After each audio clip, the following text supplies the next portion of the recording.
Assalamualaikum warahmatullahi wabarakatuh. Perkenalkan, nama saya Dayang Nur Fatiha dengan NIM F231210008 dari Prodi Perencanaan Wilayah dan Kota, jurusan Arsitektur Universitas Tadulako. Baiklah, di sini saya akan menjelaskan 8 elemen. Yang pertama itu ada tata guna lahan. Yang kedua, bentuk dan masa bangunan. Yang ketiga, sirkulasi dan parkir. Yang keempat, ruang terbuka. Yang kelima, jalur pejalan kaki. Yang keenam, pendukung aktivitas. Yang ketujuh, elemen penanda. Yang kedelapan, preservasi. Berikut adalah 8 elemen perancangan kota yang membentuk visi kota berdasarkan Hamid Sirvani 1985, beserta implementasi atau pelaksanaannya.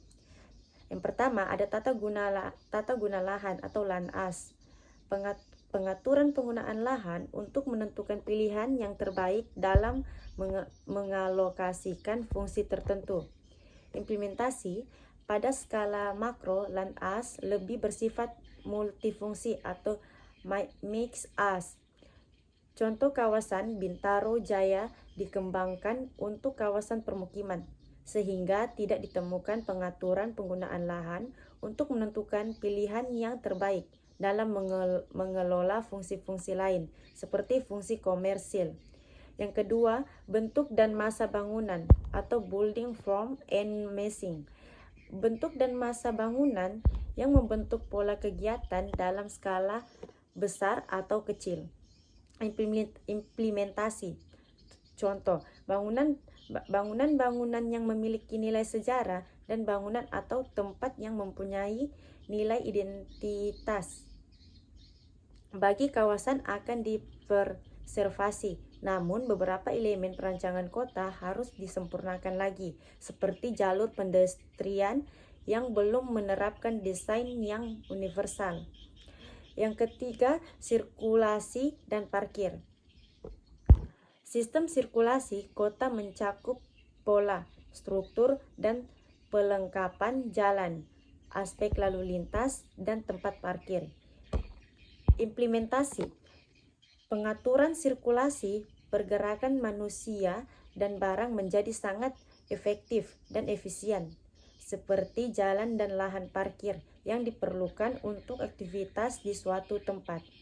Yang keempat, ruang terbuka atau open space.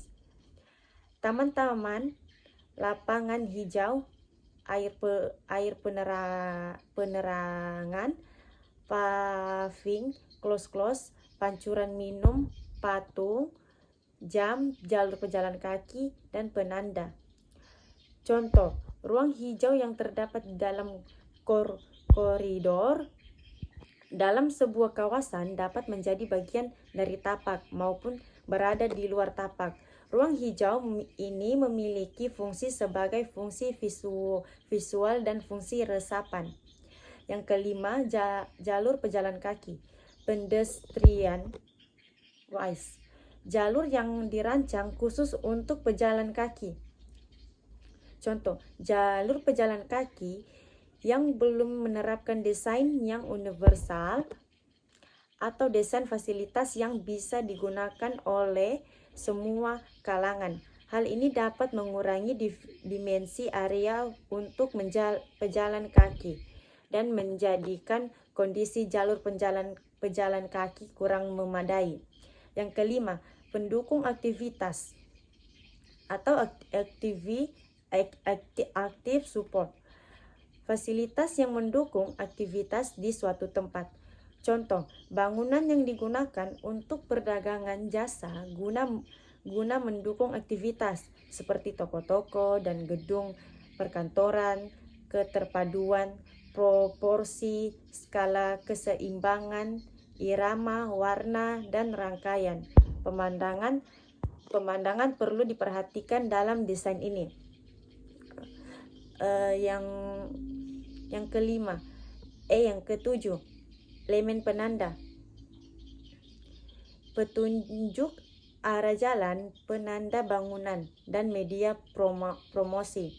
Contoh, penanda bangunan yang digunakan sebagai media promosi dan informasi memiliki ketidakteraturan bentuk, warna, dan susunan. Hal ini dapat mengganggu kualitas ruang kota.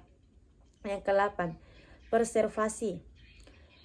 Konservasi bangunan atau tempat yang memiliki nilai sejarah atau identitas bagi kawasan. Contoh bangunan yang memiliki nilai sejarah dan bangunan atau tempat yang mempunyai nilai identitas bagi kawasan akan dipreservasi. Hal ini penting untuk mempertahankan warisan budaya dan identitas kawasan. Semua elemen ini saling berkaitan dan harus diterapkan secara harmonis untuk menciptakan kota yang berfungsi, aman, dan nyaman. Selanjutnya, saya akan menjelaskan tentang pengertian KDB dan KLB. Koefisien dasar bangunan atau disingkat sebagai KDB adalah angka presentasi perbandingan antara luas seluruh lantai dasar bangunan, gedung, dan luas lahan atau tanah perpetakan atau daerah perencanaan yang dikuasai sesuai rencana tata ruang dan rencana tata bangunan dan lingkungan. KDB atau koefisien dasar bangunan. KDB juga dapat dimengerti secara sederhana adalah nilai persen yang didapat dengan membandingkan luas lantai dasar dengan luas kaving. Contohnya, kalau kita mempunyai lahan 300 meter persegi dan KDB yang ditentukan 60%, maka areal yang dapat kita bangun hanya 60% kali 300 meter persegi, sama dengan 180 meter persegi. Banyak orang menganggap KDB dan KLB adalah hal yang sama, tetapi sejatinya keduanya itu sangat berbeda. Seperti telah disebutkan, KDB mengatur persentase antara luas bangunan dengan luas tanah yang tersedia. Sementara KLB mengatur persentase antara seluruh lantai bangunan dengan luas tanah yang tersedia. Sekian presentasi saya. Bila ada salah kata, mohon dimaafkan. Wassalamualaikum warahmatullahi wabarakatuh.